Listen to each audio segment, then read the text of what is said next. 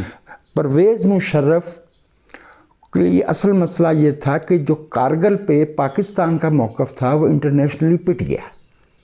اور معلوم یہ، اور جب وہ آگرہ گئے کارگل کی جنگ جب وہ آگرہ گئے تو وہاں کے صحافیوں نے جس طرح سے ان کو زچ کیا تو انہیں یہ ضرورت محسوس ہوئی کہ پاکستان میں میڈیا کا والیوم بڑھ جائے لیکن اسے کوآپٹ کر لیا جائے. ٹھیک. ان کا وہ جو ونیئر انہوں نے جو تاثر جسے آپ نے صحیح لفظ استعمال کیا قائم کیا تھا آزادی صحافت کا، وہ تو اتر گیا نا 2007 میں. 2007 میں جب ایمرجنسی نافذ کی انہوں نے، وہ تو نومبر میں جا کے کی نا.